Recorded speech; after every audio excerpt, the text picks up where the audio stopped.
فكرة الجوستنج أو إن شخص يبعد فجأة بقت منتشرة جدًا، وليها أسباب كتير بس كلها ليها علاقة بنفسية الشخص اللي بِعِد ده،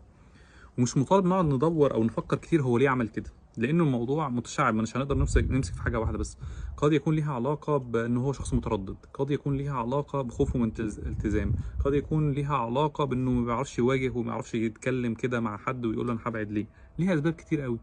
بس مش مهم نشغل بالنا بيها لانه في الاخر المسج اللي وصلت لي هي مسج فيها عدم امان. انا مش هحس بامان مع شخص ممكن يبعد فجاه بدون اي اسباب، لانه لو اتكررت مره ممكن يعملها تاني.